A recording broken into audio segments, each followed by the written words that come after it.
Hello friends, welcome to my channel. Vishnu వాళ్ళ అమ్మతో కలిసి డాన్స్ చేసిన పద్మావతి ఇదంతా ఎలా జరిగిందో మనం ఈ వీడియో తెలుసుకుందాం. ఇంకా పద్మావతి అయితే వాళ్ళ బాస్ వాళ్ళ ఇంటికి వెళ్తుంది. అక్కడ వాళ్ళ బాస్ వాళ్ళ మదర్ డాన్స్ చేయడం చూస్తుంది, చాలా సంతోషిస్తుంది. ఏంటి ఈవిడ డాన్స్ కూడా చేస్తారా, ఎంత అద్భుతంగా చేస్తున్నారు అని తను అలాగే చూస్తూ ఉంటుంది. పద్మావతిని చూసిన వాళ్ళ అమ్మ కూడా చాలా సంతోషంగా ఉంటుంది. పద్మావతి చూస్తూ నాట్యం చేస్తూ ఉంటుంది.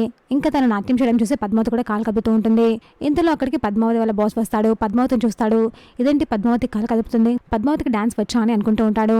ఇంకా పద్మావతి తనతో కలిసి డాన్స్ చేయడం స్టార్ట్ చేస్తుంది. అది చూసి వాళ్ళ బాస్ అయితే షాక్ అవుతూ ఉంటాడు. వాళ్ళ అమ్మతో కలిసి చక్కగా నాట్యం చేస్తూ ఉంటుంది. ఇదేంటి అమ్మ ఇంత బాగా నాట్యం చేస్తుంది, అమ్మాయికి నాట్యం తెలుసా అని వాళ్ళ అమ్మగారు కూడా అనుకుంటూ ఉంటారు. ఇంకా పద్మావతి అయితే చాలా ఆనందంగా హుషారుగా వాళ్ళ అమ్మతో కలిసి నాట్యం చేస్తూ ఉంటుంది. పద్మావతి నాట్యం చూసి వాళ్ళ బాస్ అయితే ఫిదా అవుతాడు. అలాగే చూస్తూ ఉంటాడు. పద్మావతి ఇంత బాగా నాట్యం చేస్తుంది అనుకుంటూ ఉంటాడు. ఇంకా నాట్యం పూర్తయ్యేటప్పుడు వాళ్ళ అమ్మని పద్మావతిని అలా చూసి వాళ్ళ బాస్ అయితే ఇలా అనుకుంటూ ఉంటాడు. ఆహా, ఇద్దరు చూడు చక్కగా ఉన్నారు, ఎప్పుడు ఇలాగే ఉంటే ఎంత బాగుంటుందో అని అనుకుంటూ ఉంటాడు. ఇంకా పద్మావతి అయితే డాన్స్ చేస్తూ ఉంటుంది. చూసాక ఫ్రెండ్స్ మరి ఏం జరగబోతుందో, ఇలాంటి జెన్యూన్ అండ్ అప్డేట్స్ కోసం మా వీడియోకి లైక్ చేసి ఛానల్ని సబ్స్క్రైబ్ చేసుకోండి.